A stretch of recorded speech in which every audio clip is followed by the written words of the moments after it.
दोस्तों आइए हम कक्षा 11वीं के फिजिक्स के अंतर्गत विमीय समांगता के सिद्धांत के दोनों पक्ष शुद्ध हैं अथवा नहीं, इसके बारे में चर्चा करते हैं।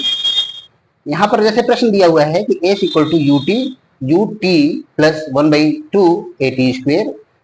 अब हमको चेक करना है कि ये विमीय समांग के रूप से ये शुद्ध है या नहीं है। तो इसके लिए हम क्या करते हैं कि S का जो विमीय मात्रक होता है, विमीय समीकरण होता है, वो L होता है।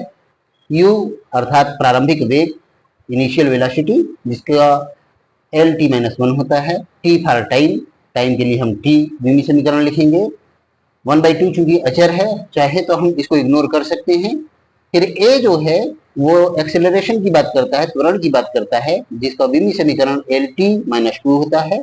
और पुनः T फॉर टाइम के लिए हम देखेंगे कि विमीय समीकरण T होगा। अब चलिए चेक करते हैं, ये जो दिया गया समीकरण है ना, इसके दो पक्ष होते हैं। हमेशा बराबर के लेफ्ट में जो होगा वो लेफ्ट हैंड साइड होगा और इसके जो राइट हैंड में होगा वो राइट हैंड साइड होगा।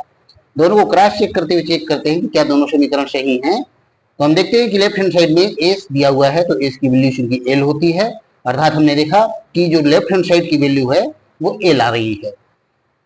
अब राइट हैंड साइड हम देखते हैं, वैल्यू पुट करते हैं कि you t plus 1/2 AT square. U means initial velocity के लिए प्लस 1/2 LT-2 और T का स्क्वायर है तो T की पावर 2 कर दिया। तो T-1 और T को जब कैंसिल करेंगे तो हम देख रहे हैं कि इसका L आ रहा है। 1/2 जो है वो कांस्टेंट है ना।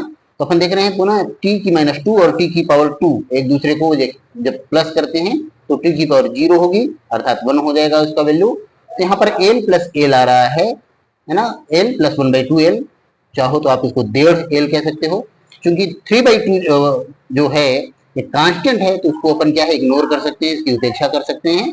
तो देखते हैं कि राइट हैंड साइड का मान भी L आया।